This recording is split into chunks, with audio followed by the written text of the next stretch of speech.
వీడియోలో మనం బంగారు ధరలు ఇంతలా ఎందుకు పెరుగుతున్నాయో వాటి యొక్క ముఖ్య కారణాలేంటో తెలుసుకుందాం.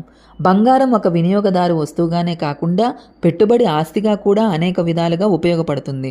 స్టాక్ మార్కెట్లో వచ్చే ఒడిదుడుకుల కారణంగా జరిగే నష్టాలతో పోలిస్తే బంగారం ఆర్థిక సంక్షోభ సమయంలో మంచి లాభాలను ఇవ్వగలిగింది. అంతేకాకుండా అవసరాల్లో నగదుగా మార్చుకోవడానికి ఎంతగానో ఉపయోగపడుతుంది. బంగారం నిల్వ ఉన్న వ్యక్తుల శక్తి సామర్థ్యాలు ప్రతిభా పాఠవాలపైన కాకుండా బంగారం సహజ సిద్ధమైన తన సొంత విలువతోనే మార్కెట్లో నిలబడుతుంది. తద్వారా పెట్టుబడిదారులు, వినియోగదారులు బంగారాన్ని కలిగి ఉండడానికి అత్యంత ప్రాధాన్యత ఇస్తున్నారు. 1971 నుంచి బంగారంపై రాబళ్లు ఈక్విటీలు, బాండ్లతో సమానంగా వస్తున్నాయి. ఇతర పెట్టుబడి అవకాశాలతో పోలిస్తే బంగారం మంచి ఆదాయాన్ని ఇస్తుంది. ప్రతి సంవత్సరం గ్లోబల్గా బంగారంపై పెట్టుబడి డిమాండ్ సగటున 10% పెరుగుతుంది. ద్రవ్యోల్బణం, రాజకీయ అనిశ్చితి, మార్కెట్ల పతనం ఇలాంటి అస్థిరతల సమయంలో కూడా బంగారం అనేది అనాదిగా ప్రజలకు భరోసా కల్పిస్తూ వస్తుంది. అమెరికా ప్రపంచ దేశాలపైన టారిఫ్లను పెద్ద ఎత్తున ప్రకటించడంతో పెట్టుబడిదారులు బంగారంపై పెట్టుబడులు పెట్టడానికి ఆసక్తి కనబరుస్తున్నారు. బంగారానికి ఎప్పుడూ కూడా సేఫ్ వెపన్ అని చెప్పవచ్చు. స్టాక్ మార్కెట్లో పడిపోతున్నప్పుడు లేదా కరెన్సీ విలువలు తగ్గిపోతున్నప్పుడు మదుపుదారులు ప్రత్యామ్నాయంగా బంగారం వైపు మొగ్గు చూపుతారు. బంగారం ధరలు అమెరికన్ డాలర్తో ఔన్స్కు $3,220 నమోదు కాగా భారత్ కరెన్సీతో 93,000 వరకు 11 ఏప్రిల్ 2025 నాటికి చేరింది. ప్రపంచ దేశాల్లోనే అన్ని కరెన్సీల్లో కూడా రికార్డు స్థాయిలో బంగారంపై ధరల పెరుగుదల కనిపించింది. ఇది ప్రపంచ స్థాయిలో బంగారంపై పెరుగుతున్న పెట్టుబడికి విశ్వసనీయతకు కనబరుస్తుంది. బంగారం నిల్వ ఉన్న దేశాలు. ప్రపంచంలో అత్యధిక బంగారం నిల్వలు కలిగిన దేశం అమెరికా. అమెరికా మొత్తం 8,133.46 మెట్రిక్ టన్నుల బంగారాన్ని కలిగి ఉంది. ఇది అమెరికా విదేశీ మార్క నిల్వలో 72.4% కలిగి ఉంది. అమెరికా తర్వాత జర్మనీ 3,351.52 టన్నులు, ఇటలీ 2,451.84 టన్నులు, ఫ్రాన్స్ 2,436.97 టన్నుల బంగారం నిల్వలను కలిగి ఉన్నాయి. ఈ దేశాలన్నీ కూడా వారికి ఉన్న విదేశీ నిల్వల్లో ఎక్కువ శాతం బంగారాన్ని పెట్టుకోవడం గమనించవచ్చు. గత కొన్ని సంవత్సరాల కాలంలో చైనా 2,289.52 టన్నులు, రష్యా 2,039.63 టన్నుల బంగార నిల్వలను కొనుగోలు ద్వారా కలిగి ఉన్నాయి. అమెరికా, రష్యా రెండూ కూడా డాలర్ ఆధారిత వ్యవస్థపైన ఆధారపడకుండా ఉండేందుకు నిరంతరం ప్రయత్నాలు చేస్తున్నాయి. అయితే చైనాలో బంగారం మొత్తం విదేశీ నిల్వ శాతంలో కేవలం 4.80% మాత్రమే కలిగి ఉంది. భారతదేశంలో కూడా బంగారు విలువలు పెంచుకోవడానికి నిరంతరం కృషి చేస్తున్నాయి. భారత్ ప్రస్తుత బంగారు నిల్వల మొత్తం భారతదేశానికి ఉన్న విదేశీ మారక నిల్వల్లో 9.57% మాత్రమే. ప్రజలు వ్యక్తిగతంగా ఎక్కువ బంగారం కలిగి ఉన్నా కేంద్ర బ్యాంకు స్థాయిలో ఇంకా నిల్వలు పెంచాల్సిన అవసరం ఉంది. గత కాలంలో బంగారం ధర కొంచెం తగ్గుముఖం పట్టినప్పటికీ మళ్ళీ ఒక్కసారిగా బంగారం ధరలు పెరగడం, ప్రపంచవ్యాప్తంగా ఆసక్తి పెరిగింది.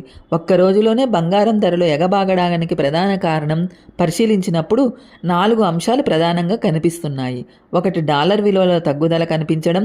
రెండోది, అమెరికా చైనా మధ్య పెరుగుతున్న వాణిజ్య యుద్ధం పెట్టుబడిదారులందరినీ సురక్షితమైన భరోసానిచ్చే బంగారం కొనుగోలుకు ఆసక్తి చూపడం కూడా కనపడుతుంది. మూడోది, ఈ వారంలో భారీగా అమెరికా బాండ్ అమ్మకాలు పెరగడం. చివరగా అమెరికా కన్జ్యూమర్ ప్రైస్ ఇండెక్స్ చాలా తక్కువ ఉండడంతో అమెరికా ఆర్థిక వ్యవస్థలో వడ్డీ రేట్లను తగ్గించి నగదు ప్రజల చేతుల్లో పెట్టేలా ఈ విధంగా కార్యక్రమాలు చేస్తుంది. బంగారంపై పెట్టుబడులకు గిరాకీకి కారణమైంది.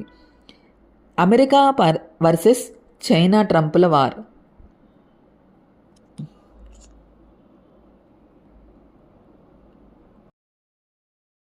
అమెరికా వర్సెస్ చైనా టారిఫ్ల వార్. ప్రపంచ దేశాల్లో 2 అతిపెద్ద ఆర్థిక వ్యవస్థలు అయిన అమెరికా, చైనా మధ్య సుంకాల యుద్ధం తీవ్రమవుతూ 145% వరకు చైనా వస్తువులపై, 125% వరకు అమెరికా వస్తువులపై విధించడం జరిగింది. సుంకాల యుద్ధంలో అంతర్జాతీయ మార్కెట్లు తీవ్ర ఉద్వేగాలు ఏర్పడుతున్నాయి. ఇదే సమయంలో మిడిల్ ఈస్ట్ రాజకీయ ఉద్వేగాల, యూరప్లో నాయకత్వ మార్పులు కూడా బంగారం విలువను పెరిగే విధంగా ప్రధాన కారణాలుగా ఉన్నాయి. బంగారంపై ఆధారిత ఎక్స్చేంజ్ ట్రేడ్ ఫండ్స్లో పెట్టుబడులు భారీగా పెరిగాయి. చైనా, ఇండియా, రష్యా వంటి దేశాలు గోల్డ్ రిటర్న్ పెంచుకుంటూ ఉన్నాయి. కొంతకాలానికి నిలదొక్కునే అవకాశం. ప్రపంచ దేశాల మధ్య సుంకాల యుద్ధం వాతావరణం నెలకొన్న నేపథ్యంలో పెట్టుబడిదారులు ఈ సమయంలో బంగారం పైన పెట్టుబడులు పెట్టకపోవడం శ్రేయస్కరం. సామాన్య వినియోగదారులు సైతం కొంత సమయం వేచి ఉన్నట్లయితే సుంకాల యుద్ధ వాతావరణం తొలగిపోయిన తర్వాత బంగారం ధరలు నిలదొక్కుకోవడానికి ఆస్కారం ఉన్నది. ప్రస్తుతం మార్కెట్లో ఉన్న పరిస్థితుల నేపథ్యంలో బంగారం ధరలు హెచ్చుతగ్గులు మరికొన్ని నెలల పాటు కొనసాగే అవకాశం ఉంటుంది. ఈ నేపథ్యంలో బంగారం సగటు ధరలో పెద్ద వ్యత్యాసాలు రాబోయే రోజుల్లో ఉండకపోవచ్చు. కావున బంగారం అవసరమైన వారు మాత్రమే కొనుగోలు చేయాలి. కానీ పెట్టుబడి దృష్టిలో పెట్టుకొని ఈ సమయంలో బంగారంపై పెట్టుబడి పెట్టడం అత్యధిక రిస్కును కలిగి ఉంటుంది. Thanks for watching.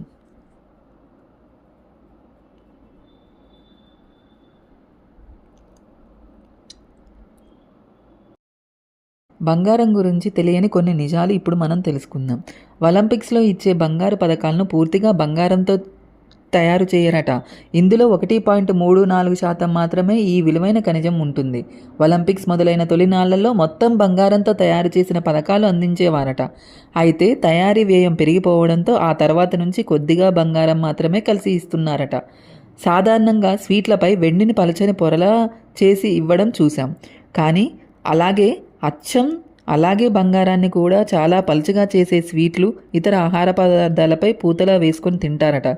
దీనివల్ల జీర్ణశక్తి పెరుగుతుందని చాలామంది నమ్ముతుంటారు. పూర్వకాలంలో మహారాజులు వేడివేడి అన్నంలో బంగారు పూతలను కలుపుకొని తినేవారు. అందుకే వారు అంత స్ట్రాంగ్గా ఉండేవారు. వివిధ దేశాల్లో బంగారాన్ని కొనడాన్ని మంచి పెట్టుబడిగా భావిస్తారు. కానీ మన దేశంలో మాత్రం